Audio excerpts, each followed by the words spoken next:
If someone offered $5 million to buy a woman at an auction, would you call it inhumane or a desperate lifeline?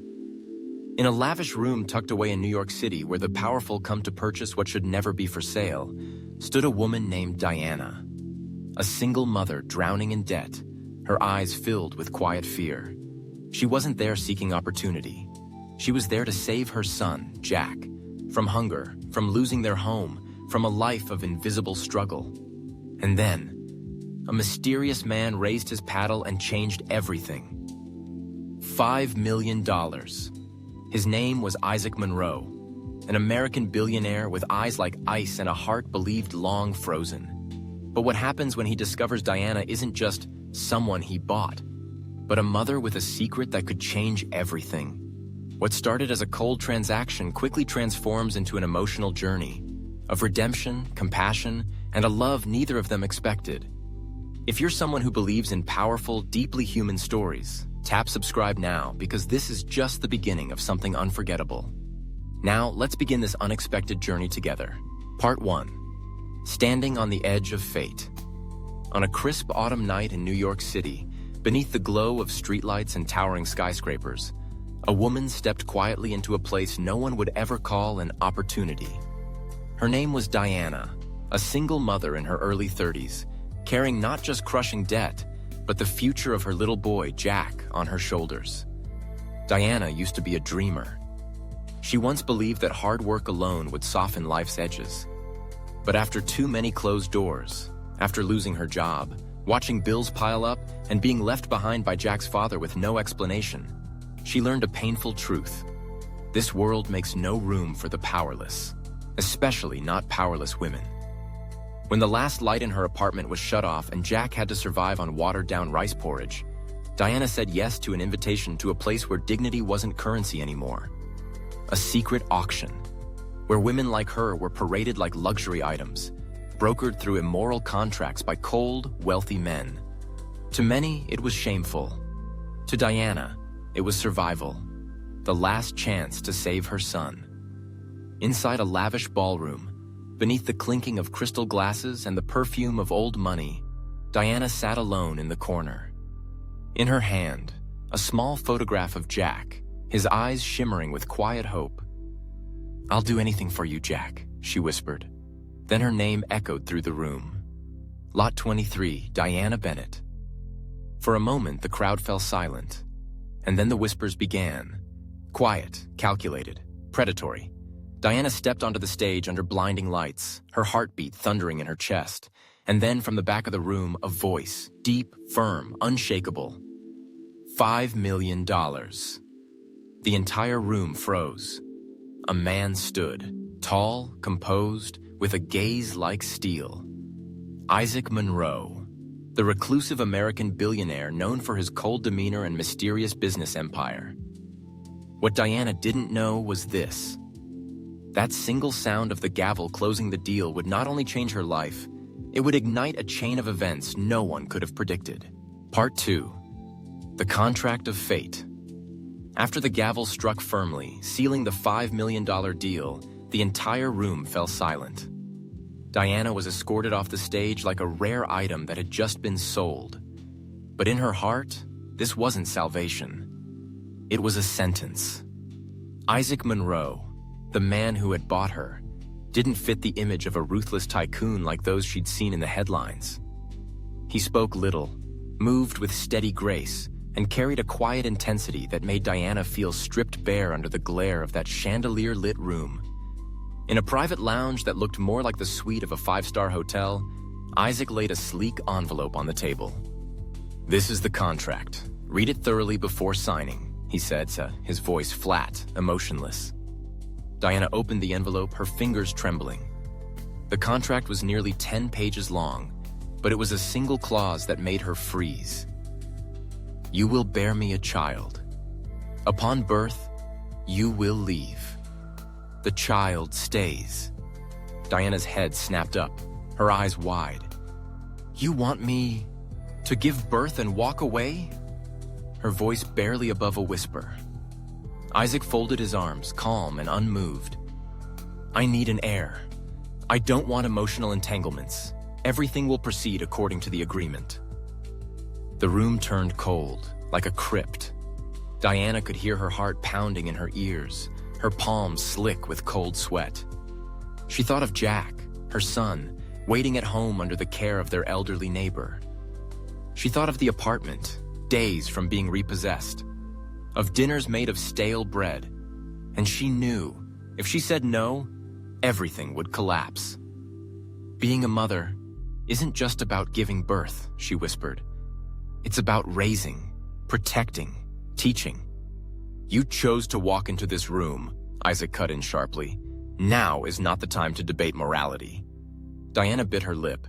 It felt like she was signing away her soul.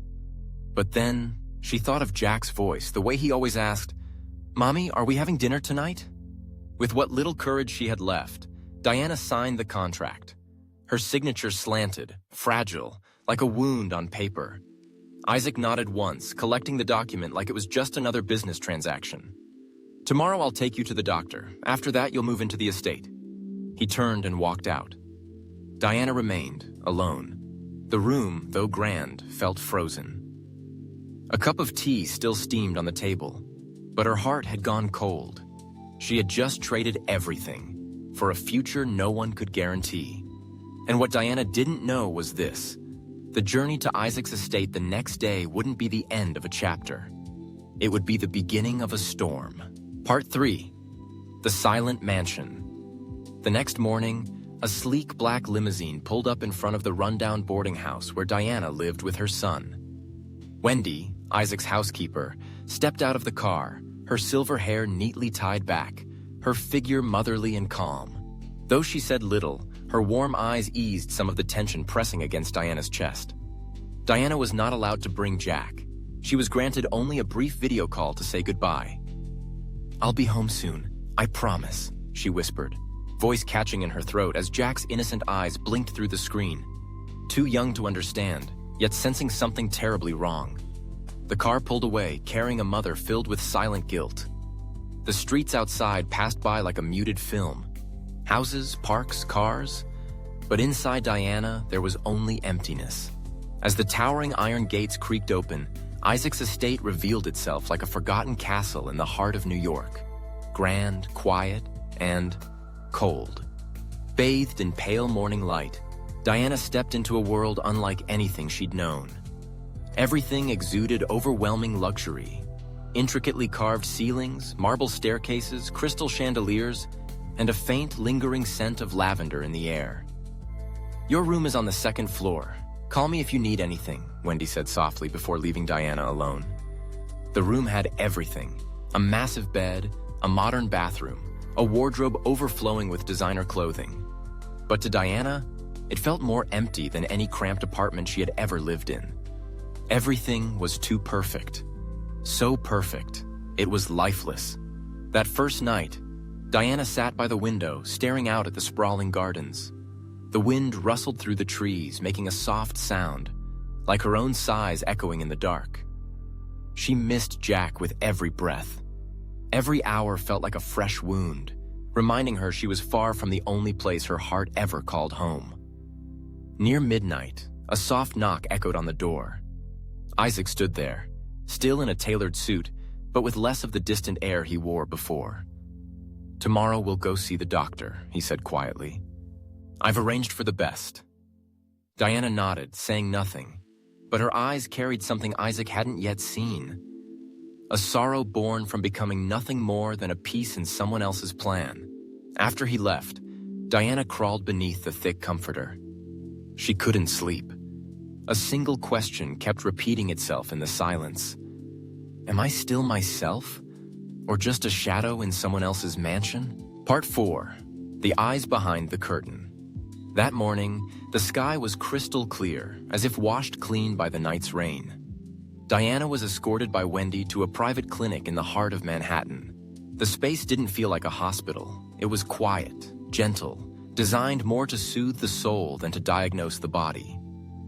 Isaac's personal physician, a warm-voiced man in his 50s named Dr. Miller, greeted them with rare professionalism and respect. After several initial tests, he gently stated, Diana is in perfect health and fully eligible to begin the treatment. Her emotional state will be the most important factor throughout this journey. On the ride back to the estate, Diana sat in silence. She felt like a passenger on a train with no destination. Everything was happening too fast, too unfamiliar. But in that stillness, she began to notice the things she hadn't before. The smaller details, the subtleties that previously escaped her. Isaac was a man cloaked in mystery. He appeared rarely, and when he did, it was only to give directives or updates on the next phase of their agreement. And yet, Diana could feel his gaze, behind curtains, from upstairs hallways, or when she sat alone in the garden, as though he were watching, but unsure how to step into her world. One afternoon, while wandering the rose garden behind the mansion, Diana stumbled upon Isaac sitting alone by the fountain. He didn't notice her, or perhaps he did, but chose not to react. In his hands was a small orchid, wilted and drooping. With unexpected tenderness, he repotted it, adjusted its soil, watered it, and carefully smoothed its tired leaves, as if it were the most important task of his day. Diana froze.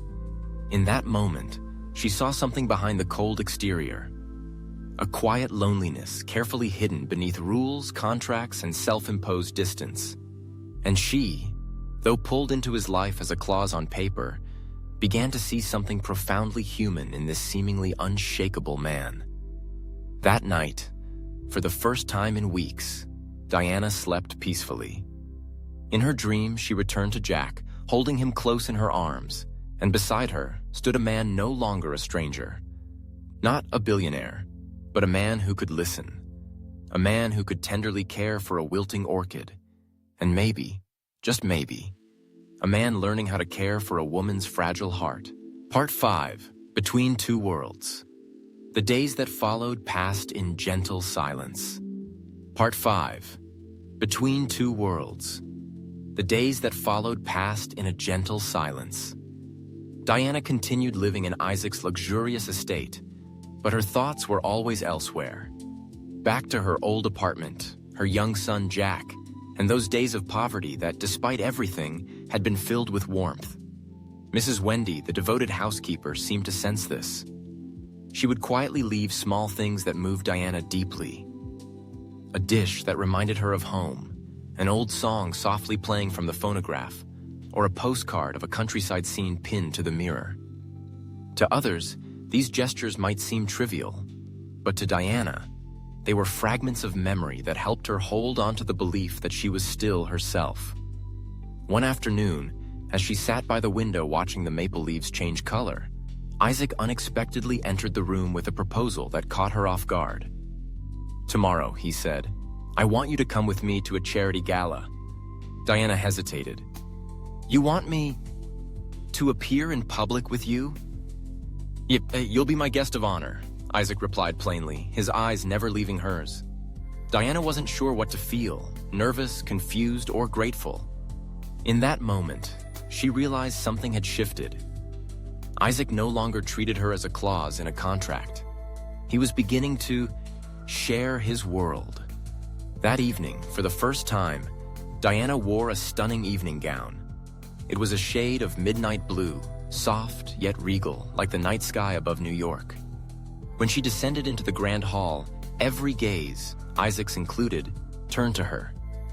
No one said a word, but the silence itself carried something solemn. At the gala, when introduced as Isaac's special companion, Diana heard the whispers and saw the skeptical stares. But she did not flinch. For the first time in months, she knew she was no longer the subject of a transaction. She was simply herself. A woman who had once stood up for her child, and now walked between two worlds, one she had come from and one still uncertain. But both were real. Both made her heart race. She didn't know what would come next. But that night, when Isaac leaned in and whispered, "Thank you for trusting me," Diana knew that somewhere between dreams and reality, something had begun to grow. Not rushed, not defined, but real. Part 6. A Sweet Lie. One late autumn morning, the air inside the mansion carried the scent of wood and the damp tang of fallen leaves. Diana woke up with a heaviness in her chest, a feeling she had deliberately buried for weeks. It was the ache of missing Jack. Nearly 2 months had passed since she'd left her son. Each time Mrs. Wendy handed her the phone to call home, Diana found an excuse to decline. Not because she didn't miss him, but because she was afraid. Afraid that hearing his voice would shatter the fragile resolve she had built. But this morning, Isaac knocked on her door, holding a photograph in his hand. It was the photo Diana had carefully hidden in her suitcase, the one of her and Jack in the park on a spring afternoon, back when neither of them knew anything about contracts or destiny. "Diana," Isaac said, his voice low and gentle. "Is this your son?" Diana stood frozen. She didn't know how to react. The lie she had crafted from the beginning, that she was a single woman without attachments, was now exposed, staring back at them. "Jack is my son," she admitted, her eyes welling up. Isaac didn't say anything for a long while. The room fell into a thick silence, broken only by the steady ticking of the wall clock. He sat down, resting his hand on his forehead, lost in thought. "Why didn't you tell me from the start?" he asked, not with anger, but with a note of quiet disappointment. Diana choked back her tears. "Because I was afraid. Afraid you wouldn't choose me, that my child would be seen as an inconvenience. And more than anything, I was afraid of losing the one chance I had to give him a better life." Isaac didn't respond immediately. But when he finally looked at Diana, something in his eyes had changed. No longer was it the gaze of a man in control of a transaction. It was the gaze of someone facing a truth that stirred something deep within him. "Tomorrow," Isaac said, his voice soft as wind, "you'll see your son again." Diana looked at him, stunned. No one should be separated from their child because of a contract. "If you agree, we'll arrange for Jack to come live here, and there will be no more secrets between us." Those words, simple yet filled with humanity, brought Diana to tears. She had never expected such compassion from a man she once thought was made of ice. And in that moment, for the first time since stepping into Isaac's world, Diana felt like she was truly alive. Part 7. In the arms of family. The day Jack arrived at the mansion, it was drizzling. The rain wasn't heavy, just a soft whisper from the sky, as if the heavens themselves were bearing witness to the sacred moment of a family slowly finding its way back together. Diana swept her son into her arms the second he stepped out of the car. He was 8 years old, small, but with bright, curious eyes. "Mom, this place looks like something out of a cartoon," Jack squealed, then turned toward Isaac, gazing at him with a mix of wonder and caution. Isaac knelt down and extended his hand gently. "Hi, Jack. I'm Isaac, your mom's friend. I hope we can be friends too." Jack blinked, then nodded. "I like people who sound like you." It was a simple sentence, yet it made Isaac smile. A genuine smile. Not the polite, reserved one he usually wore, but a smile from somewhere deeper. In the days that followed, the mansion was no longer silent. Jack's laughter echoed through the halls. He ran through the grand library, explored the lush gardens, and filled every corner with a life and light that had been missing for far too long. Isaac, once so closed off, began spending time with Jack, playing chess, telling bedtime stories, even learning how to make warm milk. Sometimes he fumbled, sometimes he was awkward, but always he was sincere. One evening, the three of them sat together on the porch, gazing at the stars. Out of nowhere, Jack asked, "Mom, is Mr. Isaac a good person?" Diana squeezed her son's hand gently and replied, "What do you think?" Jack thought for a moment, then said, "I think he's learning how to be good, like I'm learning how to write in cursive." Isaac sat still. The boy's words hit him like a mirror, reflecting the journey he had begun. From distant sympathy to quiet understanding, and now to love. The next day, Isaac approached Diana holding an envelope. Inside was the termination of their contract, signed by his own hand. "I don't want any conditions tying you here," he said. "I want you to stay because you choose to, and, if you'll let me, I want to raise Jack with you, as a real family." Diana looked at him, and tears streamed down her face. Not from sorrow, but from joy. The kind of joy that once only existed in the gentlest of dreams. That night, for the first time in many years, 3 people, once strangers, once broken, shared a meal, shared laughter, and shared one powerful belief: that life, even when delayed, always leaves space for magical new beginnings. For those with hearts still willing to love. This contract means nothing anymore, Isaac says, before tearing up the very documents he once proudly signed. The man who once paid $5 million for a woman now falls to his knees, not to demand, but to propose. Diana, once viewed as something to be owned, is now the only person who could melt the heart of a billionaire who thought love was out of reach. And Jack, the little boy who once shivered in an empty, cold room, now races down marble hallways, calling out "Dad," with all the innocent joy in his heart. From a soulless contract to a teary-eyed proposal. From broken beginnings, they chose love to rebuild everything. According to relationship experts, what matters in love isn't how you start, but the choice to walk forward together. And sometimes, family isn't about blood. It's about the person who's willing to tear down every wall just to keep you. If you believe that love can grow from even the most imperfect beginnings, share your thoughts below. How would you rate this story on a scale from 1 to 10? And don't forget to like, comment, and subscribe, because we have so many more stories that will move your heart and might just change the way you see love.